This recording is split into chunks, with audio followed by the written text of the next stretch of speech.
तुम्हारा प्रेमी वह अनमोल खजाना है जो भाग्य से मिलता है। मेरे बच्चे कैसे हो, मैं जानती हूँ कि तुम मुझे बहुत प्रेम करते हो। इसीलिए मैं तुम्हारे प्रेम बाध्य होकर तुम्हें एक विशेष ज्ञान से अवगत करना चाहती हूँ। तुम्हारे जीवन में जो घटित हो रहा है उसका कारण केवल और केवल यह है कि तुमने उसकी कादर नहीं की। लेकिन मेरे बच्चे, घबराने की आवश्यकता नहीं है।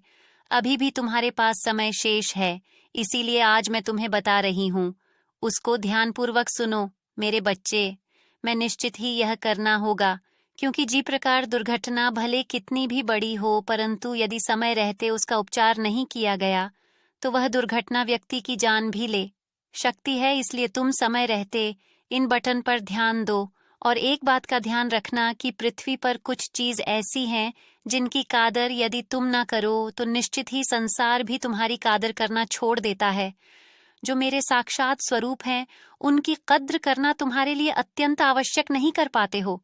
जो तुम्हारे जीवन में तुम्हारा एक खास मौका तुम्हें प्राप्त होता है, यदि तुम उसे मौके की तलाश में यहाँ वहां भटकती रहते हो और तुम्हारा हाथों से आया हुआ मौका भी तुम गाँव देते हो, कर सकते हो। इसके साथ ही तुम्हें एक बात का विशेष ध्यान रखना चाहिए कि तुमने मुझे कभी प्रत्यक्ष देखा नहीं। इस संसार में मैंने तुम्हें भले ही भेजो है, लेकिन किसी के मध्य से भेजो है, जिसके मध्य से मैंने तुम्हें इस पृथ्वी पर भेजो है।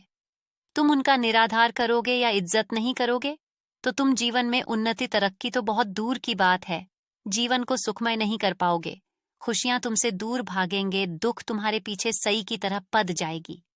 क्योंकि इस बात को बहुत अच्छे से समझ लो, इस संसार में तुम्हारे लिए अगर किसी का प्रथम स्थान है तो वह तुम्हारे माता पिता का है और दूसरा स्थान तुम्हारी गुरु का है। इनको कभी भी निराधार करते हो तो जीवन में तुम पाप करते हो। मेरे बच्चे, बाहर निकालो तुम आंखें बैंड करके। किसी भी मार्ग को कैसे चुन सकते हो? किसी भी मार्ग पर चलने से पहले तो मैं उसे मार्ग का आकलन करना होगा कि वह मार्ग तुम्हारे लिए सही है या नहीं। यदि तुम किसी गलत मार्ग को चुनते हो तो उसे पर प्राप्त होने वाली मंजिल से वंचित रह जाते हो। इस बात का खास ख्याल रखना कि तुम्हारे चुने हुए मार्ग का सही होना अत्यंत आवश्यक है। मेरे बच्चे, इस बात का विशेष ध्यान रखो कि यदि जीवन में तुम अपने माँ का और हृदय का शुद्धिकरण करने के लिए सुबह प्रातः कल एकांत में बैठकर तुम अपनी अंतरात्मा में झांक कर देखो कि तुम्हारा माँ क्या सोचता है, क्या चाहता है, बनाते हैं जो तुम्हारे जीवन में आगे के मार्ग के लिए सही नहीं है, तो उन विचारों को रोकने का हर संभव प्रयास करो। मैं स्वयं हाथ पढ़कर ऐसे मुकाम पर तुम्हें लेकर जाऊंगी जहां तो मैं पहले से अधिक निश्चित ही सफलता प्राप्त होगी और जीवन में तुम्हारा किसी भी व्यक्ति के गलत करने